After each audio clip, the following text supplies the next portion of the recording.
네, 반갑습니다. 여러분들의 심장을 두근두근 뛰게 해줄 김심장입니다. 이번 시간에는 SEC와 리플 소송 마무리에 대한 이야기와 이더리움에 대해서 설명드리겠습니다. 현재 미국 증권거래위원회인 SEC 측에서 이더리움 현물 ETF를 승인하는 쪽으로 기울었다는 내부 관계자의 소식이 있었습니다. SEC는 빠르면 이번 주에 승인할 수 있는 신청서에 대한 의견을 제시하겠다고 합니다. 현물 이더리움 ETF 승인에 대한 소식은 지금 암호화폐 전체를 뒤흔들고 있죠. 미국 기관 자체에서 관리 감독을 진행하는 공시 사이트를 보면 직접 SEC 측에 대한 공시와 미국 정부에 대한 이더리움 ETF 승인에 따른 바이든 정부의 크립토 완화 정책까지 다양한 보고가 올라오고 있습니다. 먼저 첫 번째, SEC 위원장인 게리 갠슬러는 바이든 대통령의 소속으로 ETF 승인과 관련해 바이든 대통령이 긍정적인 의견을 제시한다면 게리 갠슬러는 이를 참고하여 승인할 것이라는 소식이 추가로 나왔습니다. 암호화폐 시장에 대해 바이든 행정부는 긍정적인 자세를 취하고 있다는 것을 알 수 있습니다. 자, 두 번째 내용을 보자면 이더리움 고래 집단이 이번 랠리에서 포모 칭호를 보이지 않았다고 합니다. 현재 승인 가능성에 대해서 이더리움이 30% 이상 반등하고 있는데요. 지난 2023년 9월 이후 가장 낙관적인 신호입니다.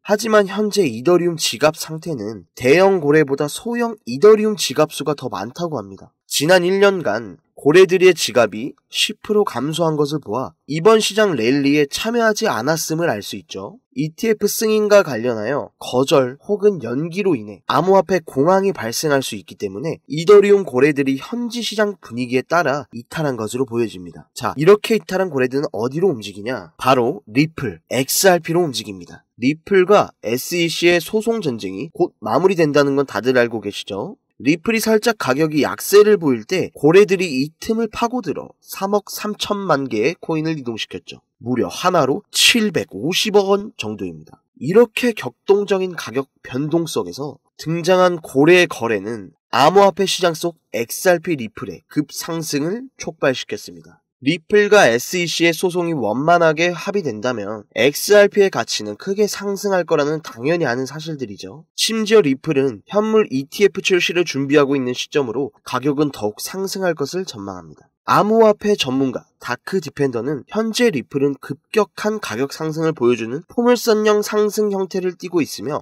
엘리엇 파동 이론을 통해 XRP가 더 상승할 수 있는 단계임을 말하고 있습니다. 소송은 마무리를 준비하면서 최종 법적 서류를 제출한 중요한 단계에 도달했죠. 법정 공방이 계속됨에도 불구하고 리플은 상승을 보입니다. 자, 이더리움의 전망에 대해서 더 설명드리자면 이더리움 현물 ETF가 승인된다면 미국의 암호화폐 정책에 큰 변화가 올 것 같습니다. 우선 게리 갠슬러가 규제 격차와 투자자 보호에 대한 우려를 언급하면서 The Financial Innovation and Technology for the 21st Century 약자인 P21법을 비판했습니다. P21은 상당한 규제 격차를 만들어 수십 년간의 금융 감독 선례를 훼손할 것이라며 이 법안은 암호화폐 회사가 정밀 조사를 피하고 분산화된 것으로 자체 인증할 수 있도록 허용함으로써 투자자를 보호하는 SEC의 능력을 방해할 것이라고 경고하고 있습니다. 최종적으로 해당 법안은 증권법을 우회하는 범죄를 유발할 수 있다고 강조합니다. 법안의 규제 공백으로 인해 악의적인 행위자가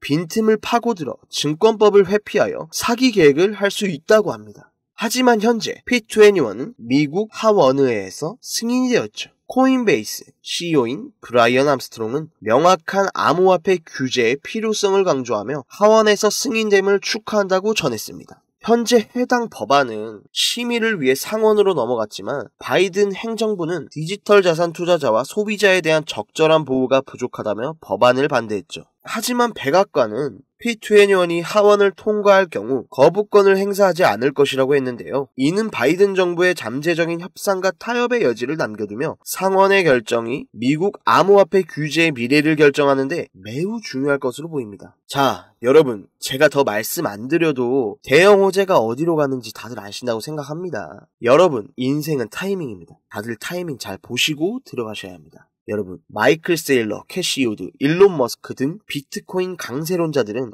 어떻게 막대한 부를 축적할 수 있었을까요? 비트코인을 사서? 맞는 말인데 그들은 비트코인만 사서 부자가 된 게 아닙니다. 비트코인만 해서 돈을 많이 벌었으면 투자 비법 물어볼 필요도 없고 배울 필요도 없었죠. 그들은 비트코인뿐만 아니라 암호화폐 시장 전체를 넓고 길게 보면서 다양한 코인에 투자를 해왔죠. 일론 머스크는 도지코인으로 돈을 벌고 챗 GPT를 개발한 샘 올트먼 역시도 월드코인으로 막대한 자금을 끌어모았죠. NFT 밈코인, AI 코인 투자로 자신의 회사 자본과 자신의 부를 더욱 키웠습니다. 그리고 지금 우리에게도 기회가 찾아왔죠. 최근 비트코인 현물 ETF도 출시되고 비트코인 반감기까지 모두 지나면서 기관 투자자들의 막대한 자금이 비트코인뿐만 아니라 암호화폐 시장 전체로 들어오고 있으며 수많은 알트코인이 차례대로 급등 랠리를 보여주고 있는데요. 그렇다면 이 상황에서 우리는 어떤 코인에 투자해야 할까요?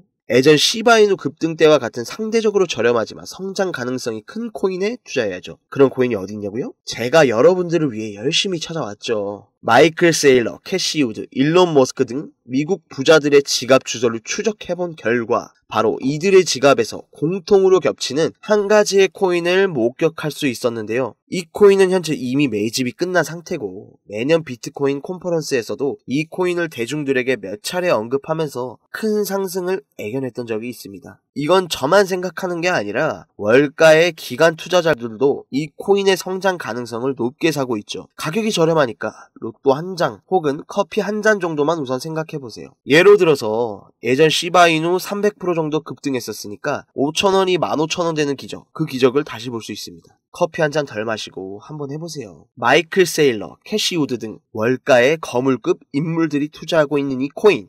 010-4351-1702 010-4351-1702 여기로 심장이라고 문자를 보내주시면 저희 구독자님이라는 것 바로 확인되면 연락드리겠습니다. 저희도 이제 정년 생각하면서 자산 쌓아야죠. 언제 돈 벌어서 언제 아파트 사고 언제 차를 삽니까? 아무리 이래도 이제 집 절대 못 사요. 집을 사도 그게 제 집인가요? 은행집이지. 그러니까 우리 한번 도전해서 조금이라도 편한 삶 한번 살아봅시다. 이 내용이 도움이 되셨다면 구독과 좋아요, 알림 설정까지 부탁드릴게요. 지금까지 김심장이었습니다. 들어주셔서 감사합니다.